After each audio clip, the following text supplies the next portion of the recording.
Good morning everyone. मैं रश्मि सिंह आप सभी का आधार आईसीएस के यूट्यूब चैनल पर हार्दिक अभिनंदन करती हूँ।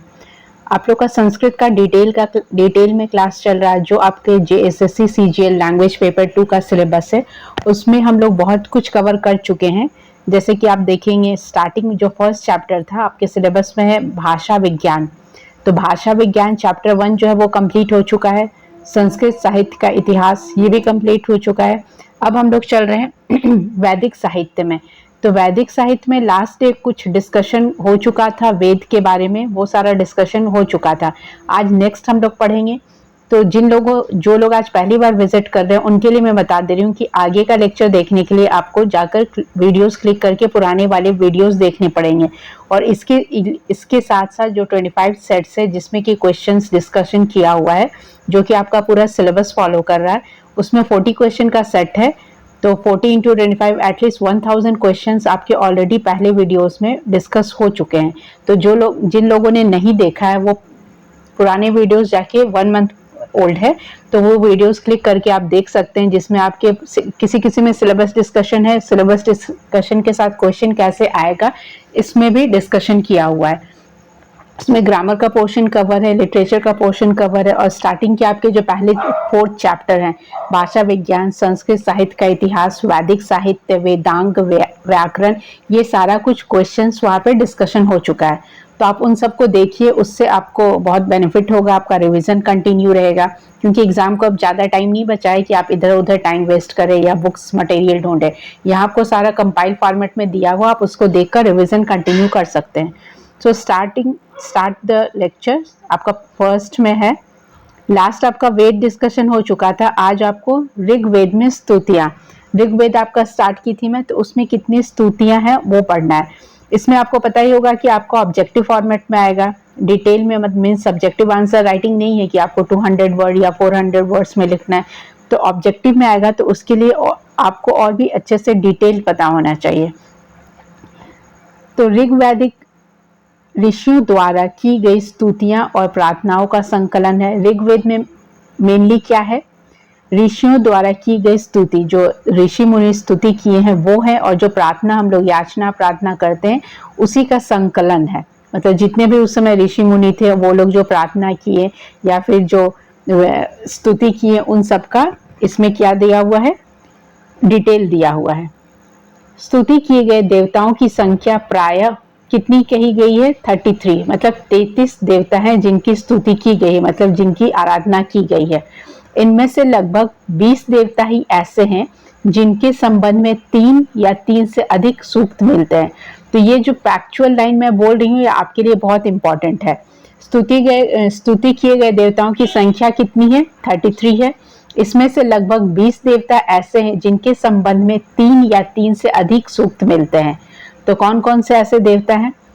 इंद्र की स्तुति में लगभग 250, कितने, इंद्र भगवान की जो स्तुति की जा रही है तो उसमें 250, अग्नि के लिए 200, सोम के लिए 120 सूक्त हैं। तो ये इंपॉर्टेंट फैक्ट है, ये आपको याद रखना है कि इंद्र के लिए 250 इंद्र की स्तुति में कितने सूक्त हैं, 250 हैं, अग्नि के लिए 200 है, और सोम की स्तुति में 120 है। तो ये चीज जब जहां 3 मेंशन कर दिया गया तो ये आपको याद रखना है।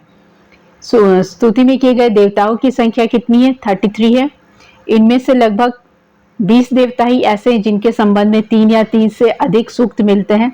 फॉर एग्जाम्पल मैं आपको, जैसे इंद्र की स्तुति में कितने हैं, 250 है, अग्नि के लिए 200 है, और सोम की स्तुति में 120 है। तो सबसे ज्यादा सूक्त किसके लिए है, इंद्र के लिए किया गया है। नेक्स्ट, सूर्य, पर्यंत, मारुत और उषा से संबंधित स्तुतियां अत्यधिक काव्यात्मक बन गई हैं। कौन कौन सी अत्यधिक काव्यात्मक है, सूर्य है, पर्यंत है, मारुत और उषा। इनसे संबंधित जितनी भी स्तुतियां हैं वो क्या हो गई है, अत्यधिक काव्यात्मक बन गई है। काव्यात्मक दृष्टि से उषा सूक्त को सर्वोत्कृष्ट माना गया है। काव्यात्मक दृष्टि से सबसे सर्वोत्कृष्ट किसको माना गया है, किसकी सूक्ति को माना गया है, तो उषा के सूक्त को माना गया है। और इसमें अत्यधिक काव्यात्मक कौन है, सूर्य, पर्यंत, मारुत और उषा। और उषा इसमें सबसे क्या है, सर्वोत्कृष्ट माना गया है उषा के सूक्त को। तो ये सारे जो फैक्ट मैं पढ़ रही हूँ ये बहुत इंपॉर्टेंट है, तो इसको आप बार बार रिवीजन कीजिएगा। उपर्युक्त तथा अन्य देवताओं की स्तुतियों के साथ ही ऋग्वेद में विभिन्न विषयों से संबंधित प्रार्थनाएं भी स्तुतिकर्ता अपने द्वारा स्तुति देवता से, मतलब कि जो अन्य देवताओं की वो जो ऊपर बताए गए हैं कौन कौन, इंद्र, अग्नि, सूर्य, ये सब जो है उनके अलावा और भी है ऋग्वेद में विभिन्न देवता है और भी है जिनकी विषयों से संबंधित प्रार्थनाएं भी हैं। तो वो कौन कौन से हैं? स्तुति करता अपने द्वारा स्तुत देवता से। पहले हैं फर्स्ट, कहीं शत्रु से विरुद्ध सहायता की मांग करता है, मतलब जो स्तुति कर रहा है वो अपने देवता से क्या क्या मांगता है? कहीं शत्रु के विरुद्ध सहायता की मांग करता है, मतलब पावर चाहिए उनको, मतलब आप शत्रु से लड़ रहे हैं तो शत्रु से लड़ने के लिए आपको क्या चाहिए? मैन पावर चाहिए, वेपन्स चाहिए, तो ये सब का भी कोई मांगता है। तो कहीं युद्ध में विजय चाहता है, तो कोई क्या चाहता है कि वो पूरा युद्ध जीत ले। तीसरे नंबर पे आप देखिए, कहीं शत्रु संपत्ति की लूट की ही प्रार्थना करता है। कोई कोई चाहता है, जैसे आप लोग का भी आपस में किसी से झगड़ा होता है ना, तो आप लोग बोलते हैं ना कि इसका ऐसे हो जाए उसका वैसे हो जाए, तो उसी तरीके से भगवान से जिनकी स्तुति की गई है तो वहां भी इस तरीके से प्रार्थना की जाती है। कहीं शत्रु संपत्ति की लूट की प्रार्थना करता है, कभी स्वयं को वैभव संपन्न बनाने की प्रार्थना करता है। आप भी जब पूजा करते हैं तो कुछ मनोकामना करते हैं ना, तो उसी तरीके से इसमें भी किया गया है। कभी स्वयं को वैभव संपन्न बनाने की प्रार्थना करता है। वह चाहता है कि उसे स्वर्ण, पशु और रत्नों की प्राप्ति हो। तो उस समय पशु और रत्न, पशु मतलब जो अभी एनिमल हस्बेंड्री है, तो उस समय जो प्रार्थना करते थे तो किसी को स्वर्ण चाहिए था, गोल्ड डिपॉजिट चाहिए होता था, किसी को जानवर चाहिए था, किसी को वो जो जेम्स एंड ज्वेलरी होता है जैसे कि स्टोन्स हुआ वो चाहिए होता था, तो रत्नों की प्राप्ति हो। कृषि के लिए वर्षा, परिवार के लिए सुख, पशुधन की वृद्धि और परिवार की वृद्धि की प्रार्थनाएं करता था। तो इस तरीके से प्रार्थना की जाती थी कि वर्षा जल्दी हो या ज़्यादा हो, तो कृषि का जो क्रॉप प्रोडक्शन है वो ज़्यादा हो पाएगा। कोई अपने परिवार की सुख समृद्धि के लिए पूजा करता था, तो कोई पशुधन की वृद्धि के लिए कि नंबर ऑफ एनिमल्स उसका बढ़ जाए उसके लिए भी किया जाता था। तो इस तरीके से प्रार्थना आप जितने भी सूक्त थे उसमें देख सकते हैं। ठीक है, तो ये सब हम लोग को कहाँ मिल रहा है? ये सब आप ऋग्वेद पढ़ेंगे तो ऋग्वेद में जितने भी स्तुति की गए हैं तो वो सब सूक्त में आपको ये सब मिलेगा। ठीक है, नेक्स्ट आ जाते हैं यज्ञ परक। स्तुति परक और प्रार्थना परक ऋचाओं के साथ ही ऋग्वेद में ऐसे सूक्त भी हैं जिनका उपयोग यज्ञ में हो सकता है। तो नाम से ही पता चल रहा है कि ऐसे चीज जिसको यज्ञ में यूज किया जाता है। तो स्तुति परक और प्रार्थना परक ऋचाओं के साथ ही ऋग्वेद में ऐसे कुछ सूक्त भी हैं जिनका उपयोग यज्ञ में हो सकता है। जैसे कौन कौन से सूक्त का प्रयोग होता है यज्ञ में? आपरी सूक्त और अंत्येष्टि सूक्त, ये आपको याद रखना है, आपरी सूक्त और अंत्येष्टि सूक्त। ठीक है, नेक्स्ट है ऋग्वेद में दर्शन। अब आपको ऋग्वेद में दर्शन जो है उसके बारे में जानना है। ये सारे इंपॉर्टेंट है, आपके सिलेबस में आपको पढ़ना है। यद्यपि ऋग्वेद में स्पष्टतः सहज रूप में किसी दर्शन का प्रतिपादन नहीं हुआ है, तथापि इसमें संदेह नहीं है कि भारतीय दर्शन के मूल सिद्धांत ऋग्वेद से ही उद्धृत है। इसमें कोई पर्टिकुलर डिस्कशन तो ऐसा नहीं हुआ है, लेकिन ये भी आप नहीं बोल सकते हैं कि भारतीय दर्शन के मूल सिद्धांत, जो भारतीय दर्शन है उसका जो मूल सिद्धांत है ऋग्वेद से नहीं हुआ होगा, उससे ही हुआ होगा, क्योंकि वही सबसे स्टार्टिंग का जो बुक है वो कौन है? ऋग्वेद ही है। तो दर्शन, ऑब्वियसली दर्शन भी उसी से होगा। वस्तुतः ऋग्वेद में दर्शन संबंधी जो विचार बहुत ही सूक्ष्म रूप में बिखरे हुए मिलते हैं, उन्हीं को लेकर विद्वानों ने बाद में अनेक दर्शनों का विकास किया। तो ऋग्वेद में जो मान्यूट मिलता है जो दर्शन, वो आगे चलकर उसी को लेके बाकी के जो फिलॉसफर है उसी को और एक्सप्लेन करते हुए दिखाई देते हैं। मतलब जो कहीं ना कहीं ऋग्वेद में इसका वर्णन तो है ही, तभी तो आगे के विद्वान उस चीज़ को और बढ़ा चढ़ाकर वर्णन करते हैं। ऋग्वेद में ऐसे 10 से 12 सूक्त हैं जिनमें विचारों के बीज रूप को लेकर उपनिषदकारों ने अपने दार्शनिक विचारों को विशाल वट वृक्ष के रूप में विकसित कर दिया है। तो ऋग्वेद में क्या है, ऐसे 10 से 12 सूक्त हैं जिनके विचारों को, मतलब जो सीड फॉर्म में उसमें दिया हुआ है, तो आगे के जो उपनिषदकार था उन्होंने उसको क्या वट वृक्ष बना के इलाबरेट करके बताया है, मतलब बहुत बढ़ा चढ़ा के उस चीज़ को और बताया है। ठीक है, तो ऐसे कितने सूक्त है उसमें? 10 से 12 सूक्त है। ऋग्वेद के सूक्तों में एक ही परम शक्ति के विचार का स्पष्ट संकेत मिलता है। मुख्य सूक्त निम्नलिखित हैं जो कि ऋग्वेद में 10वें मंडल में दिए हैं। तो ऋग्वेद के 10वें मंडल में जो सूक्त है वो कौन सा है? पुरुष सूक्त। ऋग्वेद के पुरुष सूक्त में परम शक्ति को पुरुष कहा गया है। वहां केवल देवताओं में ही नहीं संपूर्ण सृष्टि में पुरुष को देखा गया है। यथा सहस्त्र शीर्षा पुरुष सहस्त्राक्ष सहस्रपात सभूमि विश्वतो वृत्ति याति तस्थत दशांगुलम। तो अर्थात इसका मतलब क्या है? सहस्त्र सिर वाले, सहस्त्र नेत्र वाले, सहस्त्रों चरण वाले जो विराट पुरुष है वह सारे ब्रह्मांड का अतिक्रमण कर उसे 10 उंगलियों निर्माण करने वाले अवयवों में आवृत्त किए हुए। ये चीज आपको कहाँ मिला है? ये पुरुष सूक्त में ऋग्वेद में मिला है। तो ऋग्वेद के पुरुष सूक्त में ऐसा वर्णन किया गया है। कैसा किया गया है? सहस्त्र सिर वाले, सहस्त्र नेत्र वाले और सहस्त्र चरण वाले जो विराट पुरुष हैं वह सारे ब्रह्मांड का अतिक्रमण कर उसे 10 उंगलियों में आवृत्त किए हुए हैं। तो देखिए ऐसे श्लोक देकर भी आपसे पूछा जा सकता है कि ये किसका सूक्त है या किसके बारे में कहा जा रहा है। ऑब्जेक्टिव का मतलब यही होता है कि आपको कहीं से भी पूरे चैप्टर में से कहीं से भी एक वन लाइनर या फैक्चुअल क्वेश्चन पूछा जाए। इतना ही नहीं, इसी सूक्त की दूसरी ऋचा, अब इस सूक्त का आप दूसरी ऋचा में पढ़ेंगे। इस सब को अर्थात दृश्यमान जगत को पुरुष ही कह दिया गया है। मतलब जो कुछ भी है सब पुरुष ही है। अगर आप दूसरे ऋचा को पढ़ते हैं तो जो सृष्टि बन चुकी है और जो बनने वाली है यह सब विराट पुरुष ही है। मतलब जो बनेगा, जो पास्ट में बना हुआ है, जो इन फ्यूचर बनेगा, वो सब क्या है? सब पुरुष सूक्त ही है। यह सब विराट पुरुष ही है। उनके चरण में ये सभी प्राणी हैं और 3 चरण अनंत दिव्य लोक में स्थित है। तो उनके चरण में ही, मतलब जो विराट पुरुष है उन्हीं के चरण में सब कुछ है और 3 चरण अनंत दिव्य लोक में स्थित है। ये सब आपको पढ़ना है, आपके सिलेबस में है, ठीक है। तो आप इसको बोरिंग करके छोड़ नहीं सकते, आपको पढ़ना पड़ेगा। और वैसे इंटरेस्टिंग है, आपके ऋग्वेद के बारे में आपको पढ़ना है कि कौन सा सूक्त है, सूक्त में क्या कहा जा रहा है। आप इंटरेस्ट लेके पढ़ेंगे तो आपको अच्छा लगेगा। इसी सूक्त में कहा गया है, ये जो आपका विराट पुरुष वाला सूक्त है उसी के बारे में अभी चल रहा है। इसी सूक्त में कहा गया है कि इस जगत का जितना भी विस्तार है उससे भी बड़ा यह विराट पुरुष है। मतलब क्या कहा गया कि इस जगत का, मतलब ये जितना बड़ा जो जगत है, जगत का जहाँ जहाँ विस्तार है उससे भी बड़ा यह विराट पुरुष है। मतलब जो ये पुरुष है, विराट पुरुष भी कितना विराट है आप सोच लीजिए कि पूरा जो जगत है, जगत मीन्स जो पूरे ब्रह्मांड यूनिवर्स का जो हम लोग बात कर रहे हैं, तो वो उससे भी बड़ा है जो विराट पुरुष है। इस अमर जीव जगत का भी वही स्वामी है और जगत का भी स्वामी वही है विराट पुरुष। जो अन्न द्वारा वृद्धि प्राप्त करते हैं उनके भी वही स्वामी है। जो अन्न खाकर बड़े हो रहे हैं, ग्रोथ हो रहा है जिनका, उनके भी स्वामी कौन है? ये विराट पुरुष ही है, ठीक है। नेक्स्ट है आपका नासदीय सूक्त। पहले आप क्या पढ़ें? ये जो आप डिटेल पढ़े तो ये आप किस में पढ़े? पुरुष सूक्त में पढ़ें, ठीक है। तो पुरुष सूक्त में पढ़े कि पुरुष सूक्त में क्या था? विराट पुरुष के बारे में पढ़े। अब नेक्स्ट आता है आपका नासदीय सूक्त। तो नासदीय सूक्त के बारे में आपको क्या पढ़ना है?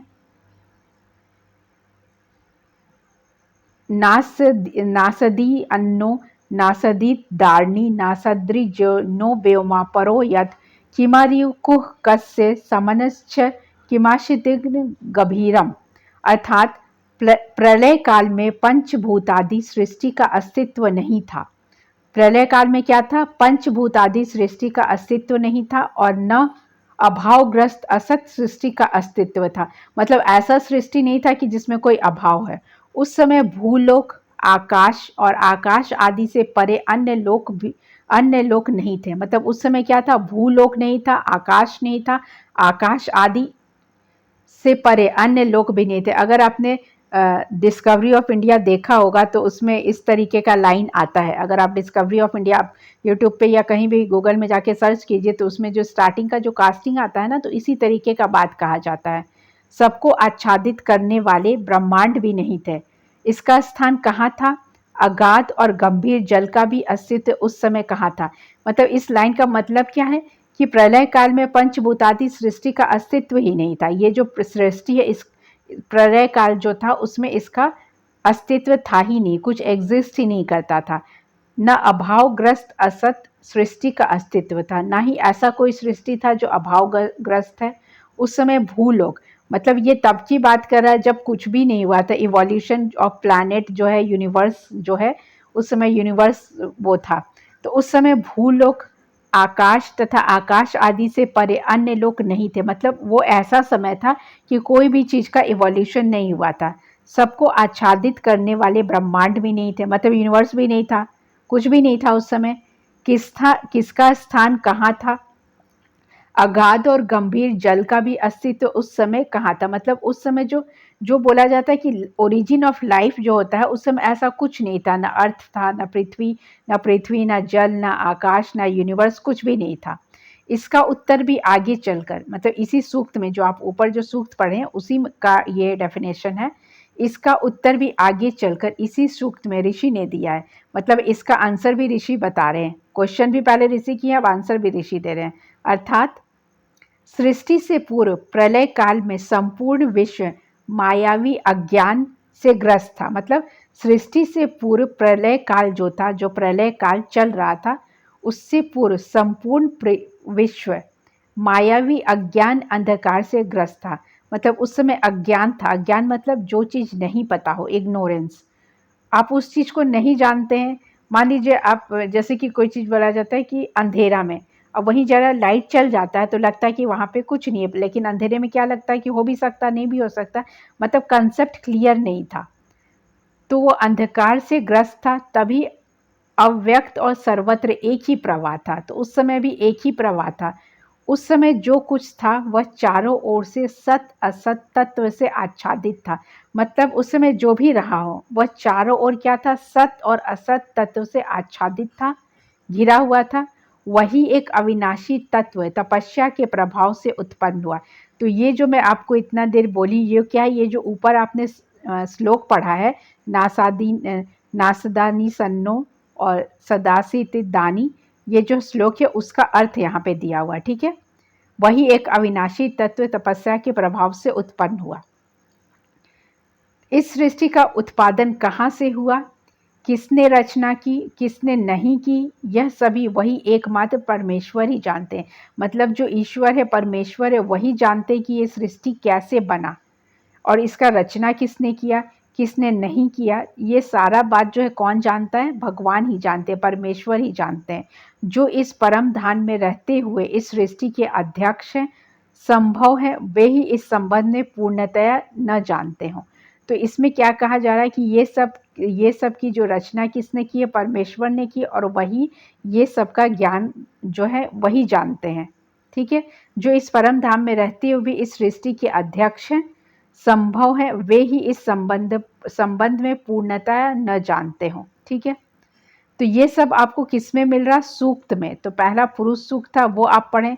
अब थर्ड सूक्त में आते हैं। तो ये सब आपको किस में पढ़ना है? ऋग्वेद में पढ़ना है। थर्ड सूक्त है हिरण्य गर्भ सूक्त। हिरण्य गर्भ संवताग्रे भूतस्य जाता परितेक आसीत् स दाधर पृथ्वीं दादुमेताम कस्मै देवाय हविषा विधे। श्लोक है ये। श्लोक में क्या बोल रहा है? हिरण्य गर्भ समवर्ताग्रे भूतस्य जातः पतिरेकः आसीत् स दाधः पृथ्वीं ददामुतेम कस्मै देवाय हविषा विधेम। अर्थात पहले हिरण्यगर्भ सम्यक रूप से अवस्थित था। सभी उपस्थित शील पदार्थ का एक ही स्वामी परमात्मा है। मतलब क्या बोल रहे हैं? आदिकाल की बात हो रही कि हिरण्यगर्भ सम्यक रूप से अवस्थित था। सभी उत्पत्ति स्थिल पदार्थ का एक ही स्वामी परमात्मा था। मतलब जो भी चीज उत्पन्न हो रहा है उस सब का स्वामी कौन था? परमात्मा, मीन्स भगवान ही थे। वही इस पृथ्वी और भूलोक को भी धारण किए हुए थे। मतलब भगवान ही सब कुछ थे। हम हवि के द्वारा उसकी अर्चना का विधान करें। मतलब हवि मतलब जो हम लोग हवन कर रहे हैं उसके द्वारा उनकी अर्चना का विधान करें। तो ये ऊपर का श्लोक है। श्लोक में क्या बताया गया है कि वो जो भगवान है उसकी हम कैसे अर्चना करेंगे? यज्ञ करके। हिरण्यगर्भ सूक्त में कस्मै देवाय हविषा विधेम, ये जो लाइन आप पढ़ेंगे देखिएगा, कस्मै देवाय हविषा विधेम, ठीक है। ये यहाँ पे लाइन है, हिरण्यगर्भ सूक्त में कस्मे देवाई हविषा विधेम की बार बार आवृत्ति के द्वारा, इसको बार बार पढ़ा जाता है तो इसकी आवृत्ति के द्वारा बार बार एक और की तरह एक प्रश्न उठाया गया, मतलब बार बार आवृत्ति द्वारा एक और तो एक प्रश्न उठाया गया, मतलब इसको बार बार बोलने से एक क्वेश्चन उठता है और वो क्वेश्चन क्या है, हम किस देवता की स्तुति करें, और दूसरी उसके समाधान के रूप में वही उस सृष्टिकर्ता की उन विविध प्रकारों की शक्तियों का कथन भी कर दिया गया है। मतलब इसमें पूछा गया कि हम किस देवता की मतलब किस देवता की स्तुति करें। इसमें जो पूछा गया ना, कस्मे देवाय हविषा विधेम, कस्मे मतलब आप शब्द रूप पढ़ते हैं तो शब्द रूप में दिया रहता है ना, चतुर्थी विभक्ति में आएगा। कस्मे देवाय हविषा विधेम, मतलब देवाय, यहाँ अगर आप यहाँ पे कारक देंगे तो देवाय में क्या हो गया, जो आप हविषा विधेम की बात करें तो इसमें पूछा गया है आपसे कि हम किस देवता की स्तुति करें, और दूसरी ओर उसके समाधान के रूप में वही उस सृष्टिकर्ता की उन विविध प्रकार की शक्तियों का कथन भी कर दिया गया। मतलब पहले तो पूछा जा रहा है कि हम किसकी पूजा करें, क्या करें, उसके बाद उसका आंसर भी दिया है। उसका आंसर देखिए ऋषि जो भी है, इनके दृष्टा जो है वो बोलते हैं कि हम उन विविध प्रकार की शक्तियों का कथन भी कर दिया गया, मतलब वहाँ पे क्वेश्चन भी पूछा गया और आंसर भी दे दिया गया। अंत में हिरण्यगर्भ से या प्रजापति से ही सृष्टि की उत्पत्ति यहाँ की गई। ये जो ऊपर हिरण्यगर्भ सूक्त है उसमें क्या कहा गया है, पहले तो पूछा गया है कि हम किसकी स्तुति करें, उसके बाद किसकी करनी है उसके बारे में भी बता रहे हैं, और अंत में बोल रहे हैं कि हिरण्यगर्भ से या प्रजापति से ही सृष्टि की उत्पत्ति की गई है। तो प्रजापति हम लोग किसको बोलते हैं, हिरण्यगर्भ से उत्पत्ति हुई है, या प्रजापति जो ब्रह्मा जी है, प्रजापति से ही सृष्टि की उत्पत्ति यहाँ कही गई है। तो ये सारा बात किसमें कहा गया है, हिरण्यगर्भ सूक्त में। ये हम लोग कहाँ पढ़ रहे हैं, ऋग्वेद में पढ़ रहे हैं, जो कि आपका चैप्टर, कौन सा चैप्टर है ये, आपका चैप्टर 3 में आपको पढ़ना है, वैदिक साहित्य में। उसमें आप वेद में पहला वेद ऋग्वेद में पढ़ रहे हैं, और ऋग्वेद में तीसरा जो सूक्त है हिरण्यगर्भ सूक्त वो पढ़ रहे हैं, ठीक है। तो इतना डिटेल आपको पढ़ना है। इस प्रकार तीनों सूक्तों में प्रलय, सृष्टि और सृष्टिकर्ता परमेश्वर के विषय में विस्तार से बताया गया है, ठीक है। तो आप जो तीनों सूक्त पढ़े, तीनों सूक्त में क्या बताया गया है, प्रलय काल का बात हुआ है, सृष्टि का बात हुआ है, और सृष्टिकर्ता कौन है, जो परम पिता परमेश्वर जो है उनके विषय में विस्तार से बताया गया। तो ये सारा सूक्त किसमें है, ऋग्वेद। जब आप पढ़ेंगे तो ऋग्वेद में ये डिटेल में 3 सूक्त दिया हुआ है जो आपको पढ़ना इंपॉर्टेंट है। आपसे ऐसे पूछा जा सकता है कि हिरण्यगर्भ सूक्त हुआ, या पहला जो सूक्त आप पुरुष सूक्त रहे, पुरुष सूक्त तो इम्पॉर्टेंट है, वो तो आपको वैसे भी एंसेंट हिस्ट्री आप पढ़े होंगे तो उसमें भी पढ़े होंगे ये सब चीज़, और ये ऋग्वैदिक पीरियड तो हिस्ट्री का पोर्शन है तो ये तो आप उसमें पढ़े ही होंगे। तो ऐसा कुछ नया नहीं है जो आपको अचानक से सडनली एग्ज़ाम के सिलेबस में दे दिया गया है तो आपको वो पढ़ना है, ये पहले भी आप पढ़ चुके हैं।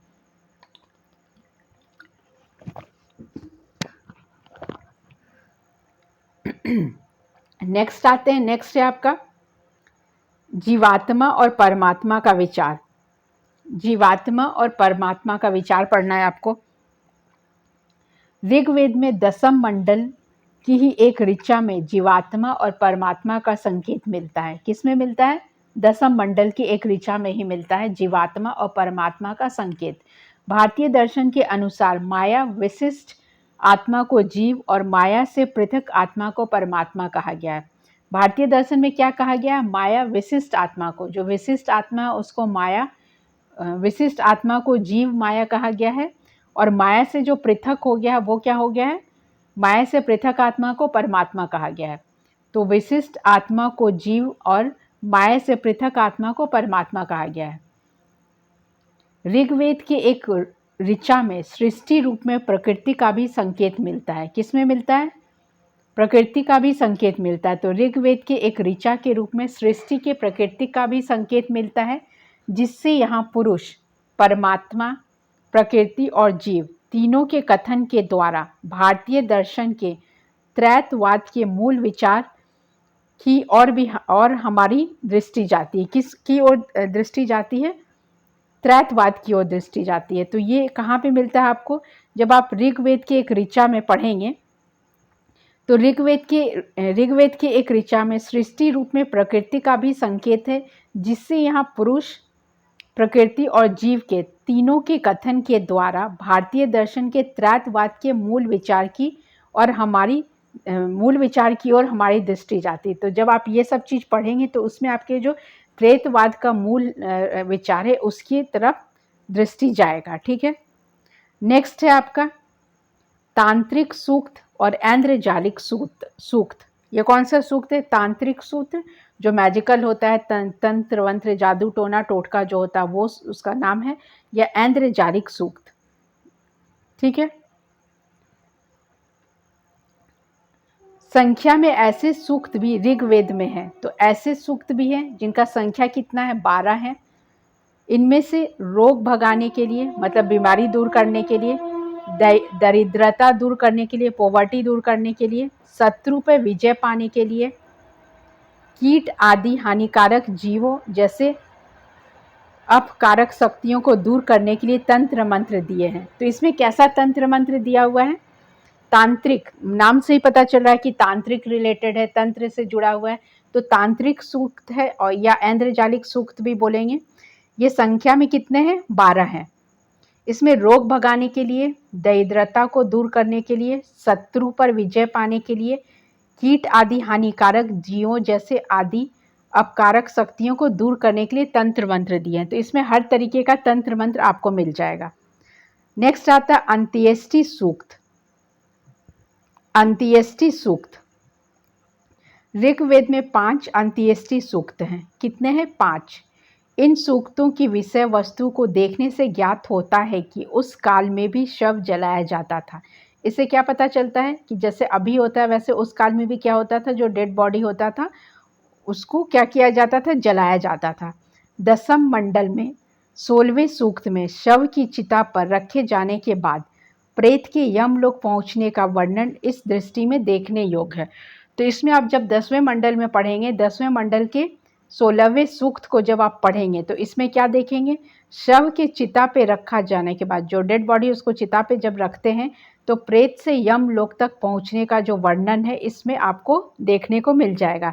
तो ये किस में मिलेगा? अंत्येष्टि सूक्त में मिलेगा। ठीक है। नेक्स्ट है आपका धर्मनिरपेक्ष सूक्त या लौकिक सूक्त। ये सब आपको ऋग्वेद में पढ़ना है। ऋग्वेद में लगभग 20 सूक्त ऐसे हैं। कैसे हैं? जो धर्मनिरपेक्ष सूक्त या लौकिक सूक्त है। कितने हैं? 20 हैं, जिनमें सामाजिक रीति रिवाज के संस्कारों की उदारता तथा जीवन में आने वाली व्यवहारिक और नैतिक समस्याओं का उल्लेख है। इन सूक्तों में विवाह सूक्त का विशेष महत्व है। इन्हीं सूक्तों में से एक श्रम गीत भी है। तो ये आपको ऋग्वेद में मिलेगा। कितने हैं ऐसे सूक्त? 20 हैं। ऐसे में सामाजिक रीति रिवाज के संरक्षकों की उदारता तथा जीवन में आने वाले जो लाइफ में जो चलता है, आपका डेली लाइफ में जो व्यवहारिक जो होता है वो सारा चीज़ आपको मिल जाएगा। नैतिक समस्याओं का उल्लेख, जो डेली लाइफ प्रॉब्लम होता है तो आप कैसे सॉल्व करते हैं या किसी से डिस्कस करते हैं, तो ये सारा चीज़ आपको धर्मनिरपेक्ष सूक्त या लौकिक सूक्त में देखने को मिलता है। इन सूक्तों में विवाह सूक्त विशेष महत्व है। इन्हीं सूक्तों में से एक श्रम गीत भी है। इसमें एक क्या है? श्रम गीत भी है। नेक्स्ट आइए द्युत सूक्त। तो ये जितने भी सूक्त हम लोग पढ़ रहे हैं वो ड्यूरिंग एग्जाम के पहले आपको एक एक बार रिवीजन करना जरूरी है, क्योंकि इससे ऑब्जेक्टिव क्वेश्चन आएगा। आपसे सूक्त देकर पूछा जा सकता है कि कौन सा सूक्त है, या फिर किस में है, ऋग्वेद में, यजुर्वेद है या सामवेद में, ये पूछा जा सकता है, या आपसे सूक्ति का संख्या पूछा जा सकता है। किसी भी टाइप का क्वेश्चन पूछा जा सकता है। तो जब आप किसी भी टाइप का पूछा जा सकता है तो आपको मेंटली प्रिपेयर्ड होना पड़ेगा कि किस तरीके से इसको पढ़ना है। तो इसको आप जिस तरीके से मेंशन किया उस तरीके से आप एक एक बार रिवीजन कर लेंगे तो आपको याद रहेगा। और रिवीजन करने के लिए आपको ये ऐसा है कि आपको कंप्लीट देखना पड़ेगा। ऐसा नहीं कि आपने 10 मिनट देखा फिर छोड़ दिए, फिर दूसरे तीसरे दिन आगे का 20 मिनट देखे, तो इस तरीके से नहीं होगा। You have to maintain the continuity of the video. अगर आपने पहला चैप्टर देखा तो पहला चैप्टर को पूरा सीरीज कंप्लीट कीजिए, फिर नेक्स्ट में आइए, फिर थर्ड में आइए। ये नहीं कि पहले 4th चैप्टर पढ़ लिए उसके बाद पढ़ें, तो ऐसे आपको समझ में नहीं आएगा और वो आपके लिए क्या और हेक्टिक हो जाएगा।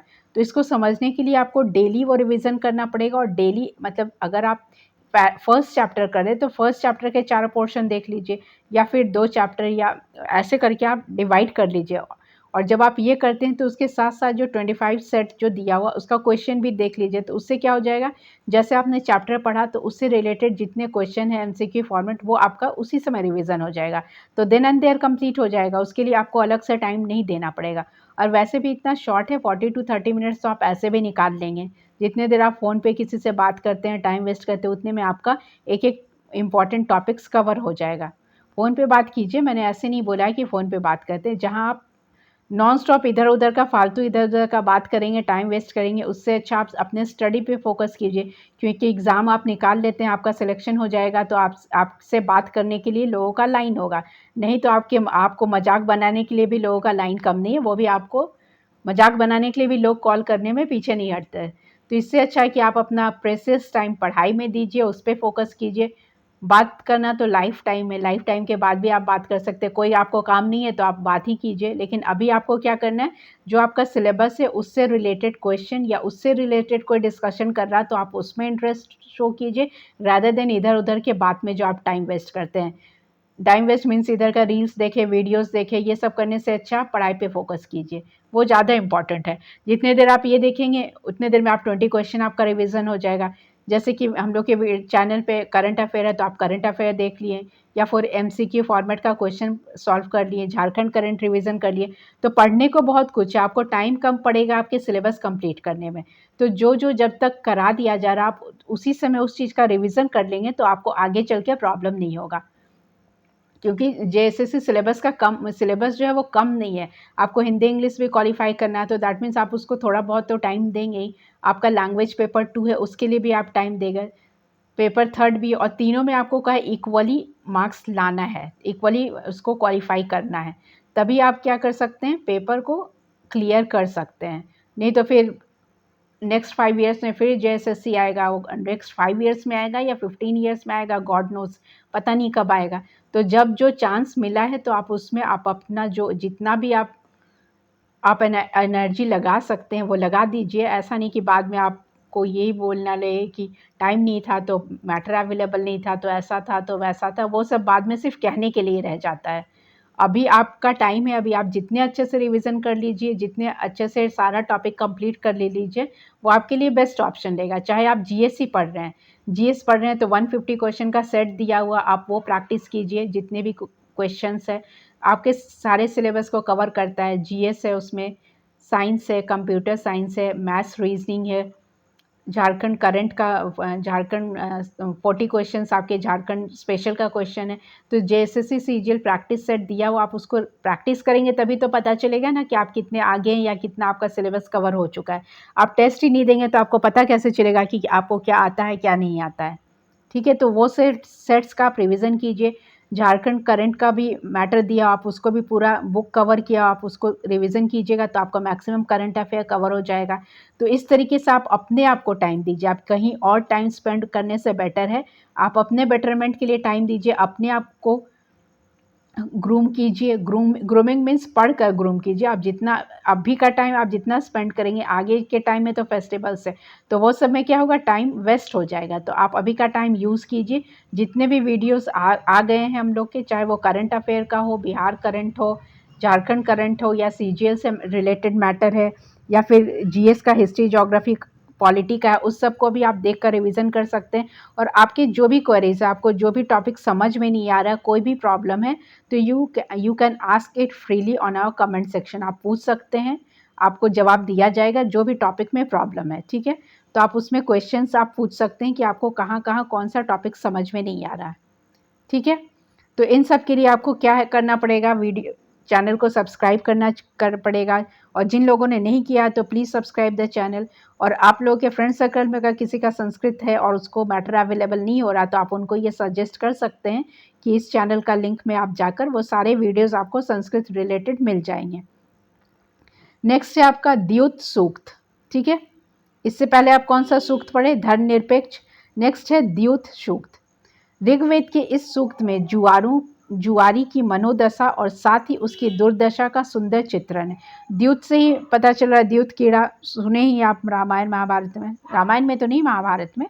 तो ऋग्वेद में इस सूक्त में जुआरी की मनोदशा का और साथ ही उसकी दुर्दशा का सुंदर चित्रण किया हुआ है। मतलब उसकी मनोदशा का भी चित्रण है और साथ में उसकी जो दुर्दशा होती है उसका भी चित्रण किया हुआ है। इस सूक्त में द्यूत क्रीड़ा से प्राचीनता की सिद्ध होती है। मतलब ये सूक्त पढ़ने के बाद आपको पता चलेगा कि जो जो जुआ खेलना, जो द्यूत क्रीड़ा है, प्राचीन है, ये बहुत पुराना है, कोई नया नहीं है। जैसे अभी जो सब गैम्बलिंग करते हैं या फिर वो गेम्स में सट्टेबाजी करते हैं, या तो ये सब बहुत पुराना है, कुछ नया नहीं है इंडिया के लिए। ठीक है, तो ये सारे आप इतने सारे सूक्त पढ़ें, उसको बार बार रिवीजन पढ़ी कीजिए, बार बार रिवाइज कीजिए, तभी आपको याद रहेगा। बार बार क्या, जैसे कि आज आपने पहला वीडियो देखा, एक साइकिल बना लीजिए, फिर 5 दिन बाद उसी को रिपीट कीजिए, तो इससे क्या होगा, आपको रिवाइज हो जाएगा। नहीं तो अगर आप नोट्स बना के पढ़ते हैं तो वो और भी बेटर ऑप्शन है। नेक्स्ट है ऋग्वेद के संवाद सूक्त। अब कौन कौन से संवाद सूक्त है वो आपको पढ़ना है। पहला है पुरुरवा उर्वशी संवाद। ये किस में है, दसम मंडल, और सूक्त का नंबर क्या है, 95। इस सूक्त में पुरुरवा पति और उर्वशी पत्नी का संवाद है। तो इसमें पुरुरवा पति और उर्वशी उनकी पत्नी है, इन दोनों का संवाद है। पौराणिक संदर्भ में अप्सरा उर्वशी का पुरुरवा से स्नेह हुआ था। किससे, उर्वशी का पुरुरवा से स्नेह हुआ था, उसके बारे में ये दिया हुआ है। वह कुछ शर्तों के साथ पत्नी की तरह उनके पास रही, कुछ उनका शर्त था, उसको मानते हुए रही।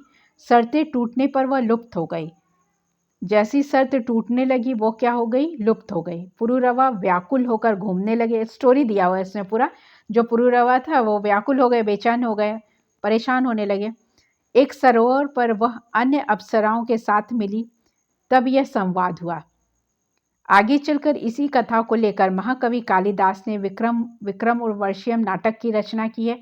तो ये कौन सा सूक्त में मिल रहा है आपको, दसम मंडल के 95 सूक्त में विक्रम उर्वशीयम का नाटक का रचना कैसे हुआ था उसका पूरा स्टोरी दिया हुआ। तो आप इसको पढ़िए, पढ़कर आपको इंटरेस्टिंग लगेगा। नेक्स्ट है आपका यम यमी संवाद।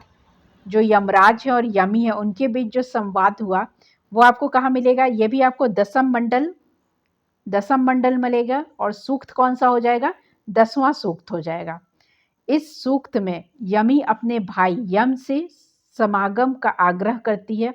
यम यमी क्या है, भाई बहन है, जिससे वह बड़ी दृढ़ता से स्वीकार कर देता है। यम के कथनों से उनके उदात्त चरित्र के साथ ही साथ यह भी ज्ञात होता है कि ऋग्वेद काल में भी सगोत्रीय विवाह नहीं होते थे। तो इसमें दिया कि यम यमी जो है, इसमें यह दर्शाए कि सगोत्रीय, एक गोत्र वाले का विवाह पहले भी नहीं होता था और अब कभी हो भी नहीं सकता है। तो इससे यह बात सिद्ध होता है, किससे, यम यमी संवाद से। तो इसको भी आप पढ़िए, रिवीजन कीजिए। नेक्स्ट है शर्मा पणी संवाद। ये किस मंडल में, ये भी 10वें मंडल में। सूक्त का नंबर क्या है, 108।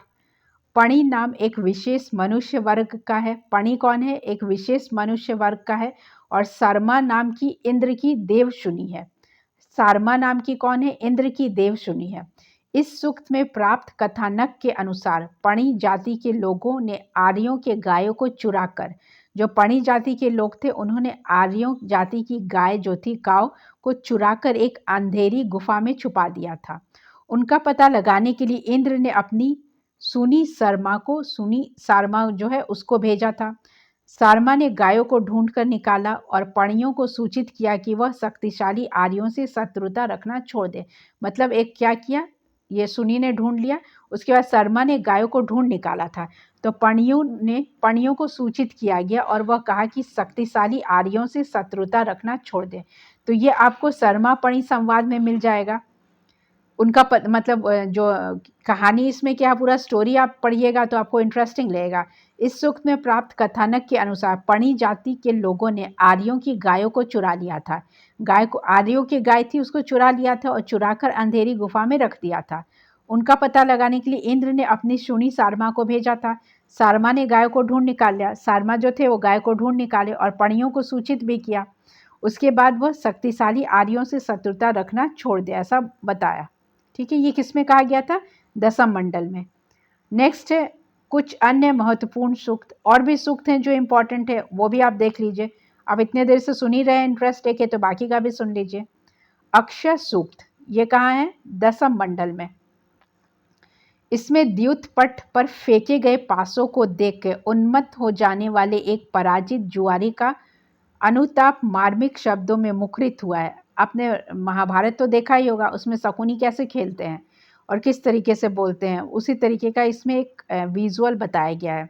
इसमें द्यूत पट पर फेंके गए पासों को देखकर उन्मत्त हो जाने वाले एक पराजित जुआरी का अनुताप मार्मिक शब्दों में मुखरित हुआ है।